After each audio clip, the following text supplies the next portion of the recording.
of hemp makes 20 barrels of oil. No need for pesticides to poison all our soil. People got no food, they got no clothes, they got no rest. Right now it's time for hemp. Thank you for taking time for hemp. I'm your host, Casper Leach. On the program today, we have a fantastic guest. He's one of my heroes. He's written a fabulous book called The Last Free Man in America Meets the Synthetic Subversion, and his name is Gatewood, Galbraith, and this is the autobiography that he put together. Gatewood, I want to thank you for taking a moment of your life to talk to my audience. Casper Leach, talk about heroes. It's a mutual feeling, brother. I've known your efforts in the hemp and the cannabis effort for now on to 20 years now, and you've broken new ground and set some standards, and I'm glad to see you back in action. And I visited your website the other day and was extremely impressed. And I just want to tell you that anybody who's listening to this has obviously already gone through that site, but they ought to tell all their friends about it, because it is a very well done site that ought to educate a lot of people who need to be educated. Well, thank you for saying so, Gatewood. It means a lot coming from you. Well, I've been out there, at it for, as you know, since 1976, when I wrote the first the plan for legal marijuana in Kentucky and the rest of the states, where I tried to set out who should be able to grow this plant for profit and why. Where it went over to the small farmers and kept the big corporations out of it and got it out into the hands of the people who needed it, and revitalized the agrarian economy in not only Kentucky but a lot of other southern states. And as we worked on that, became aware of hemp, cannabis as its cultivation for hemp, and of course, following our great leader Jack Hare and all his seminal work and effort, one of the real geniuses of this past generation, by the way. Once he opened the door to all this knowledge and all the rest of the smart people started adding to it, well, we discover all of a sudden that hemp, cannabis as an industrial textile crop, is the answer to a tremendous number of things, in addition to cannabis as a medicine being the answer to the medical problems we have. So then, we get down, we find a smoking gun and find the real reason why this cannabis plant, is illegalized, both in its medicinal and its industrial textile properties. And that is, not only is it the number one medicine on earth, and the pharmaceutical companies want to keep it illegal so they can have a monopoly on medicine, but it turns out that hemp is petroleum. That everything that you make out of petroleum, that you can make out of hemp.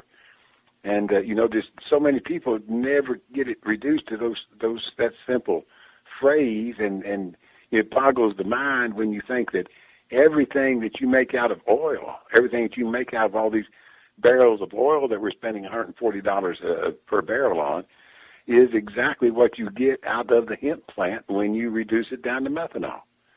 And so, when you find out this information in the pursuit of wanting to be informed about it, then all of a sudden you just become an activist, as you know. I mean, I know that you got filled with the same kind of outrage at the way that this plant was being vilified and the people who were associated with it were being criminalized, that you decided to put your own fate out there in the public and on the air and try to get the truth out. And, of course, that's what we've been doing all these years. And, it's nice to join forces with somebody.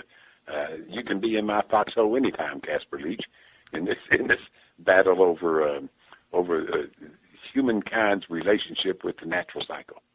Well, thank you, Gatewood.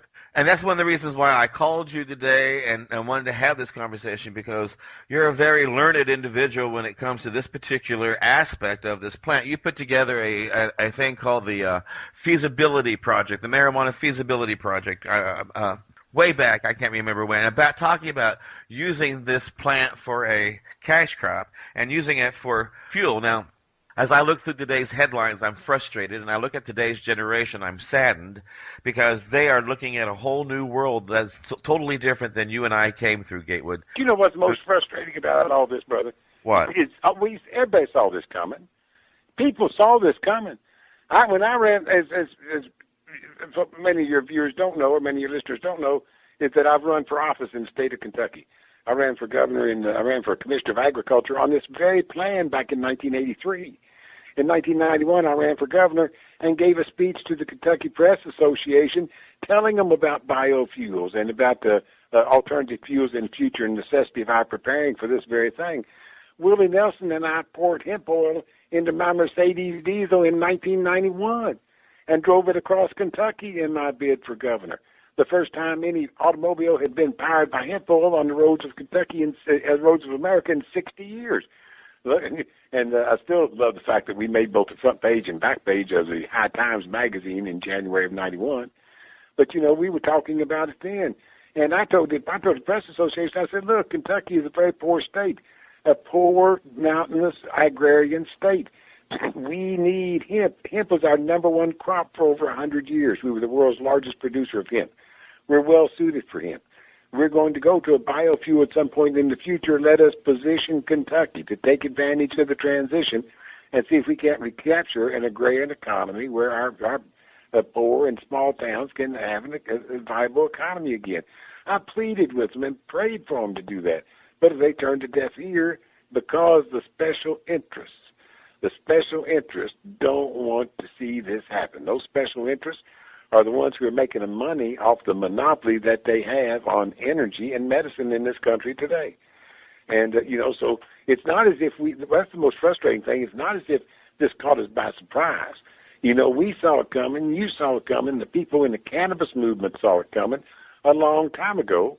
But because we associate it with this plant, the status quo and the people who own the media try to cast us as some sort of stoned-out hippie brigade, when in fact we are the environmentalists, we are the natural medicine and herbal medicine contingent, and we don't trust the synthetic variety of what we used to be able to produce in the natural cycle, because everything that made America great, the Constitution and the Bill of Rights and independence and privacy and sovereign choice making, and it all has been under attack.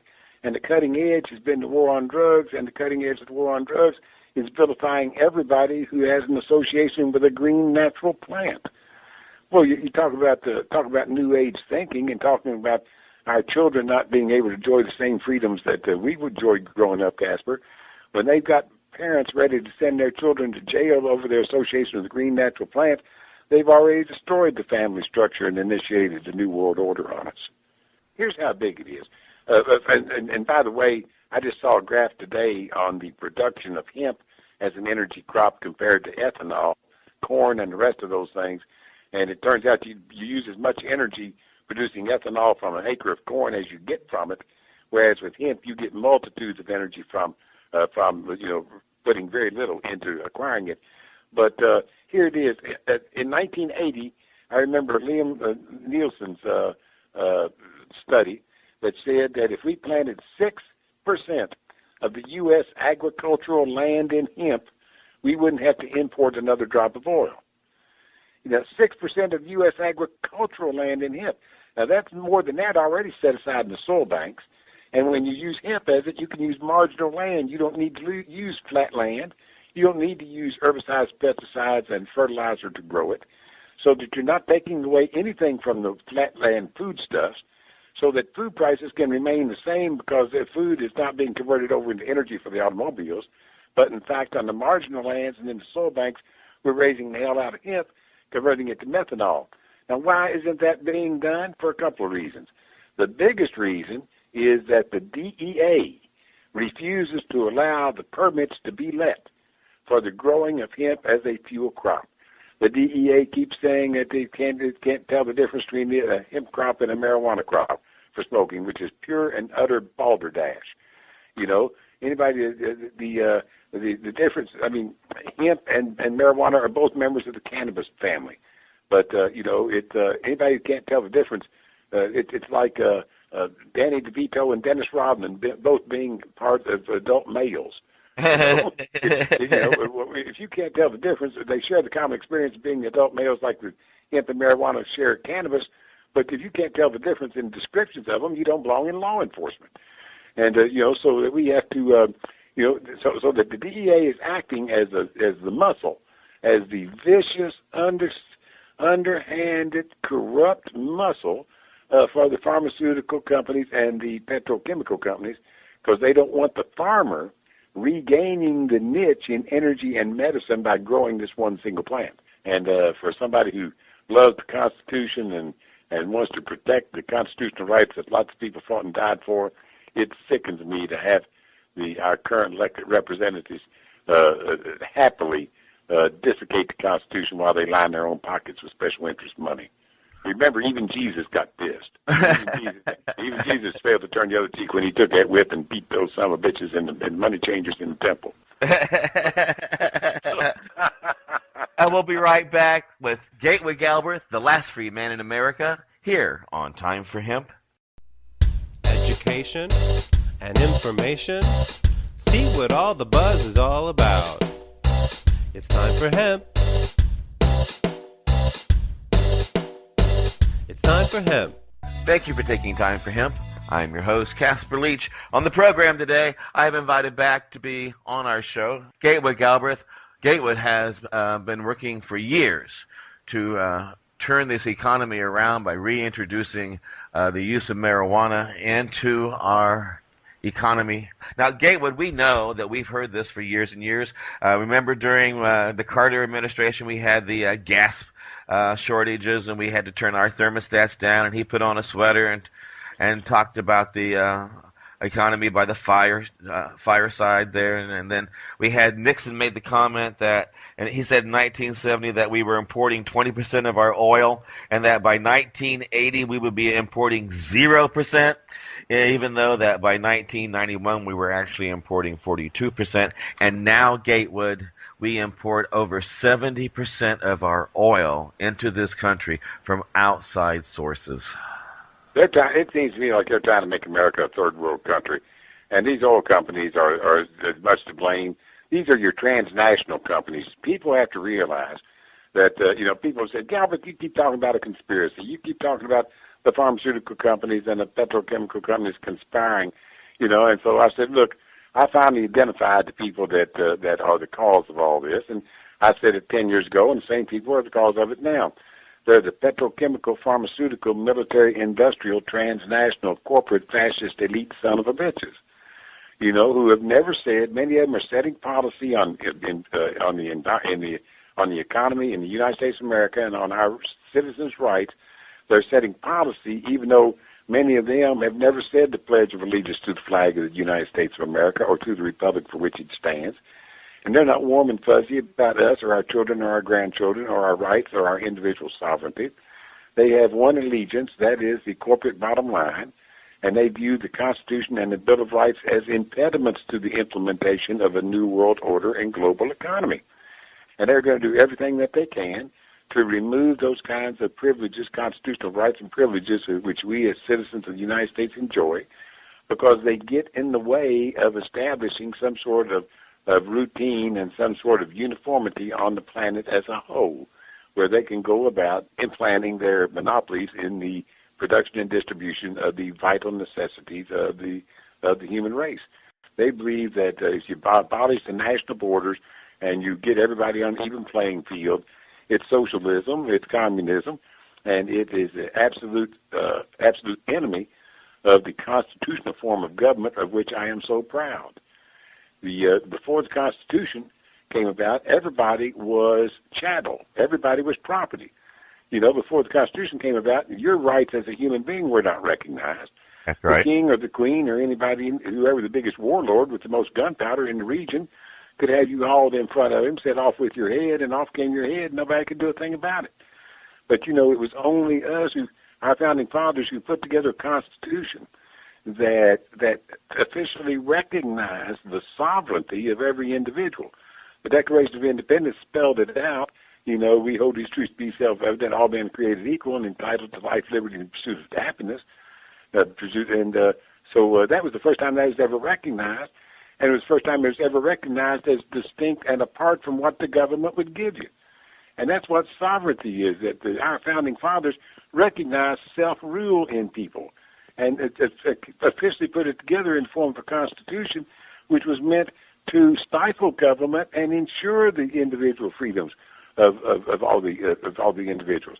So before the Constitution came about, everybody was property. It was only the Constitution which formed a government that recognized people's sovereignty and the right to self-rule. And these people, these one-worlders, they cannot afford to give that kind of latitude to all the rest of the people on the planet. They can't afford to give everybody due process. They can't afford to give everybody official advocacy or official representation in the form of public defenders. So they're going to get rid of what makes the United States special, because this constitutional form of government just gets in the way. It gives people all these rights and everything. And that just, we can't be having that. So what I am, Casper, and what I encourage everybody to be, is a constitutionalist, a defender of the American way of life and a constitutional form of government, and to realize that this war on drugs and this war against the green natural plant is totally unconstitutional. It makes a mockery of the idea that you as an individual have the right to life, liberty, and the pursuit of happiness. If you had the right to life, liberty, and pursuit of happiness, everybody would have a marijuana plant growing in their firebox. Yes, they would. Because it's nature's way of saying, hi, here's your life, liberty, and pursuit of happiness. Well, that, and it's also nature's way of saying, here, let me help provide for the human race, because it makes over 50,000 different products that are now being made out of petroleum, that if we're being made out of this plant, we give America an edge on the open market, and we give us a more durable product for us to use here at home and create jobs. Now, Gatewood, it's important that the people who are listening to this really understand how this would turn our economy around. It's the Seven Sisters oil companies. It is all the special bank accounts that they have set up there. It's all the slush funds and all the political dollars that are being spent to joust for position and to keep the corrupt machine going. Yes, it is huge transfer of dollars. That money could be going into our own agrarian economy. As I said earlier, 6% of the U.S. agricultural land in hemp wouldn't have to import another drop of oil. Now, I don't know how many acres that is, but I do know this. Because here's the way this works now. Before the synthetic subversion took place, we used to produce everything from the land. And when land is used as a means of producing wealth, then even the sharecropper and the fellow who has the hoe, the tenant farmer, has a little piece of the action. And the money flows from the land up through the little village, into the town, into the city, into the metropolis, into the big city. And the money flows back down through the metropolis, through the little village, and back down to the farmer, and back down to the tenant farmer. And that's the agrarian economy. That allowed these small towns to grow up and have open shops on Main Street and have theaters going and have a clothes store there and a drug store. And that's what the small town economy was all about. That was when land was the means of producing wealth. When the synthetic subversion took place back in 1937, when they outlawed hemp as a crop and began dictating to farmers what plants they could put in the ground, what seed they could put in the ground, and what they couldn't, when they did that, they cut off the agrarian economy. And now that since land is not means of producing wealth, it's factories that are. And, one person can control a factory where they can't control 100 farms. They can control a factory. And so they've got those 100 farms out of economic competition with them. And so the small towns dried up. And that's why you go to a small town today, half the stores are empty storefronts because land is no longer a means of producing wealth. So by putting land back as a means of producing wealth, you could get that flow of capital going back up through the small towns, into the villages, into the big cities, and back down to the land. And the ripple effect of it would be enormous, not only in Kentucky, but throughout the entire Southland. I mean, you could absolutely revitalize the economics of Southland. Now, let's take a look at this, too. At some time or another, we're going to get off, I see, burning all kinds of liquid fuel, even biofuel. They're going to go over to hydrogen, they're going to go to electric, and they're going to go to those kinds of things. The fact is, hemp still has a major role because hemp is petroleum. For all us non-scientific folks, and I was one of those for many years and still am, here's the way this stuff works.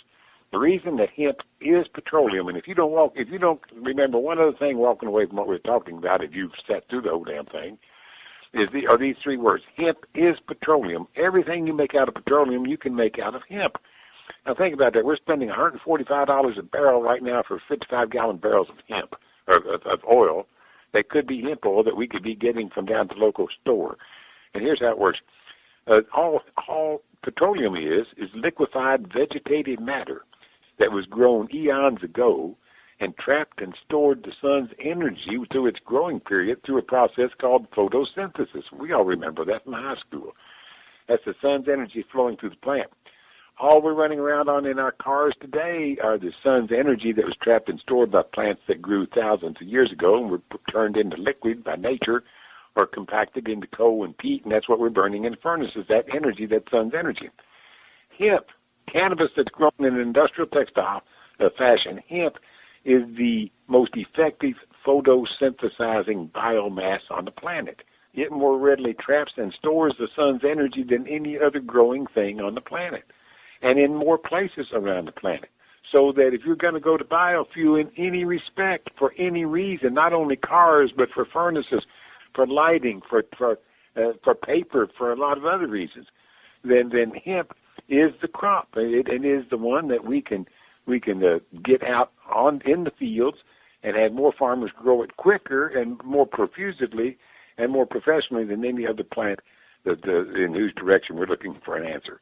Hemp is it. It's been proven to be time after time. Other countries are already taking advantage of it, and it just burns me up that these corrupt SOBs up here in the elected offices are protecting the petrochemical pharmaceutical industries by jailing us and keeping the farmer from competing in the energy and fuel market. And we'll be right back with more of Gatewood Galbraith here on Time for Hemp. Cut the trees for paper, 'cause it hurts the environment. Stop deforestation, yeah, it's time for hemp. An acre of hemp makes 20 barrels of oil. There's no need for pesticides to poison all our soil. People got no food, they got no clothes, they got no rent. Well, it's time for hemp. Thank you for taking Time for Hemp. I'm your host, Casper Leach. On the program today, Gatewood Galbraith. Gatewood, too, I've got to say, sometimes, as a hemp activist, I start having self-doubt, you know. Is anybody listening to what we're saying? If what we're saying is accurate, I mean, I got to believe what we're saying is accurate. We got records from World War II that our government found that are published in Jack Here's book. I think you can go to jackhere.com and get a copy of that. And you can find these documents online. But we got people like who's saying, let's do wind, farming. It's the next wave of the future. It's the only way we can have windmills across the United States. We can harness the wind and generate enough energy for cities to light up and to use natural gas to run our cars. No one is saying hemp. In spite of the urgent need to find a solution to this crisis. It's our job to educate. We're not going to change the world, but we might educate somebody who can. When Willie and I poured hemp oil into my Mercedes diesel, we drove across Kentucky in 1991, and he went and played concert for me. And he said, the first thing he said was, Gatewood, he says, I never forgot that day in 1991 when we poured hemp oil into your Mercedes diesel and drove across Kentucky. He said, that's been on my mind. And Annie, his wife, and I were talking about it the other day, and we said, well, let's just start a biofuels company. So I've started Willie's Biofuels. And so, he proceeds to tell me about that. Willie's Biofuels has grown. They have like 6 or 7 refineries right now. And, but it was out of Willie, out of all the things he's ever done, all the exciting things he's ever done, having it proven to him right there that one time, it never left his mind. And then 15 years later, he acts on it. Then, so you never can tell just how far those ripples are going to go. And that you and I both know that if we put out the truth and we put out the science in as honest a language as we can and submit it to as many people for their consideration as we can, that's the way things get done. And that's what we're doing with this interview tonight, have us be able to reach the DEA and let our farmers make some money. This is a farming question. This is an agrarian question. And then it is the way to disperse wealth back to the people who actually need it, the poor folks living out in the rural communities who can no longer make a decent living from the land. Consider all the plastics. Consider how many plastic things there are out there. Consider all the synthetic products that are made from oil. Consider all the foods and all the fertilizer and all the plastics and all the medical things and the cooking utensils and all of those things that are currently made from petroleum.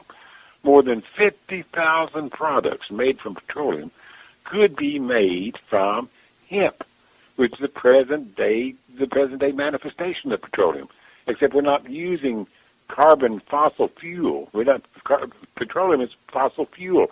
Hemp is an annual renewable resource. It's sustainable development, and it does not put carbon fossils into the air. So not only from a product presentation of the need to return to hemp, but from an environmental standpoint, we need to have sustainable development, and if we're going to be burning any kind of fuel in order to get that sustainable development, it ought to be hemp instead of petroleum. Look at the market in petroleum today, trillions of dollars. That money could be flowing back into America, which would give the buying power back to the general public.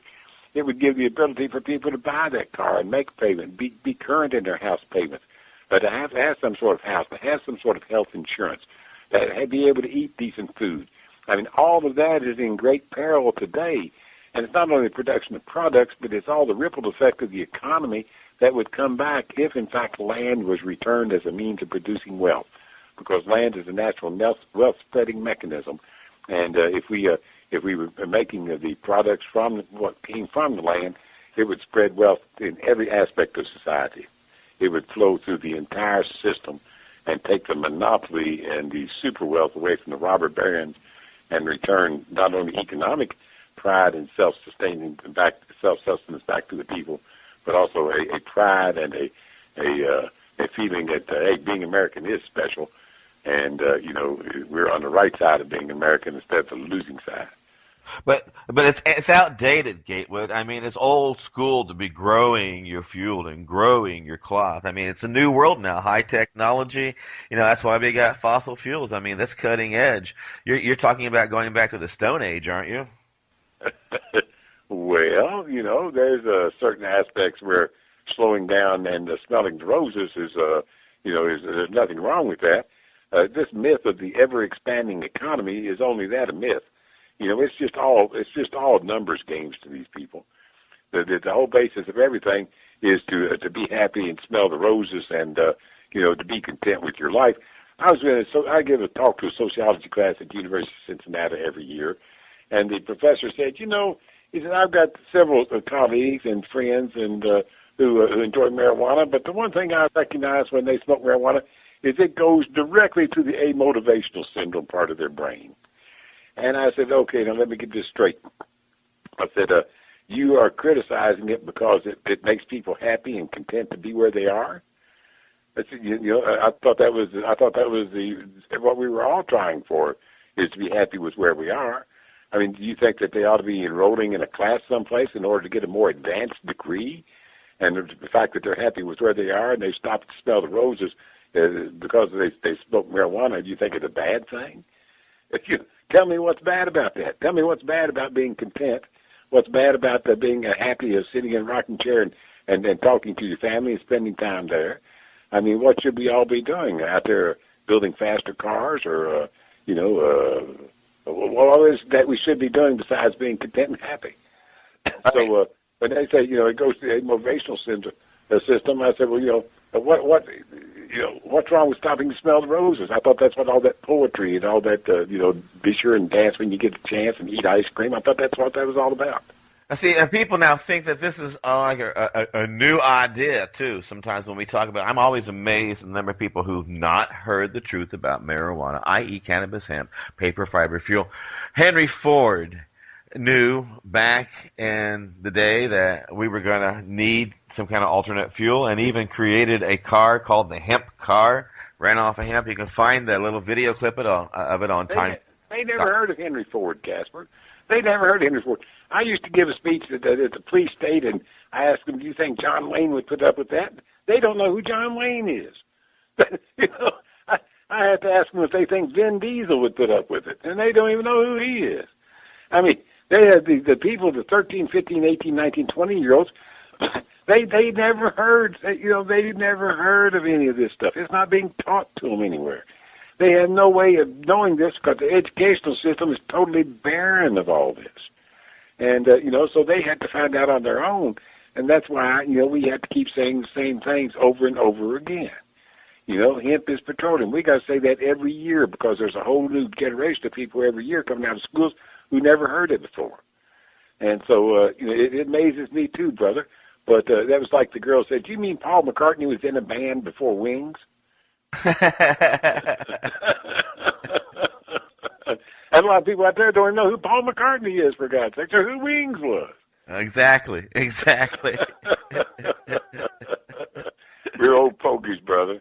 We are. Fogies. By God, I'm a cantankerous old fogey. Well, people are still going to say, well, we got corn, we got windmill power, we have, we can build gigantic centers that can harvest all kinds of nuclear energy and atomic energy, and we don't need this plant. That's completely. We need an answer right away. Look, Kentucky was the world's largest producer of hemp for over 100 years. When we got out into World War II, we reinstituted growing hemp in the state of Kentucky because it was the quickest wartime crop that would provide us with our oil and our gasoline and our motor lubrication oil. I mean, so it is an immediate answer. We could be in production of fuel off of this within 12 months' time. Within the first growing season, we could be having immense amounts of oil. Within the second growing season, we could triple that. And so it's not, hey, we need to get the building code going. We need to find out where the best place to put it is. Any of that stuff. I mean, this stuff is already all laid out. There's no new chemistry that needs to be done. There's no new processes or patents or anything else that needs to be done. And the ways to burn it and the ways to truck it to where it gets burned are already set up. You don't have to build any power stations or anything to collect it. And so, no, this is we could be in production on this within the next 12 months and have a significant impact on oil importation within the next 18 months. So that's pretty damn quick. And it needs to be done in conjunction with everything else. There is no one single answer. There are like, for instance, small waterfalls and small mills out there, water mills that can convert electricity and light a few homes in a valley or something. So there's probably 1,000 small independent energy projects that produce enough electricity for a few homes or for a small city.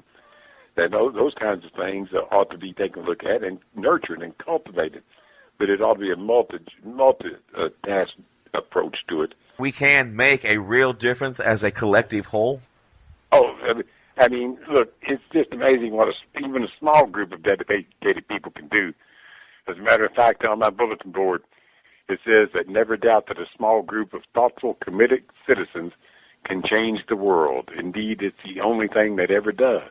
The question of individual freedom in this country is represented by the cannabis question. People's association with the green natural plant represents the question of whether we live in a free land or that we don't. And it is a question that cannot be ignored because there's a great deal of pain and suffering being inflicted upon the people because other people of goodwill are standing idly by.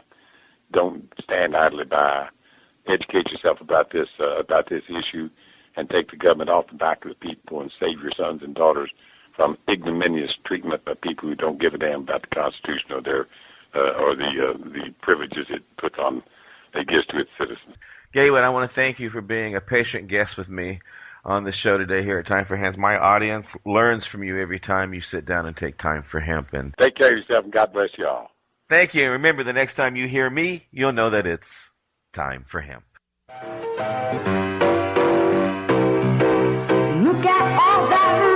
Yeah, the money that they spend. Take another look and spend some time for him. Don't cut trees for paper, 'cause it hurts the environment.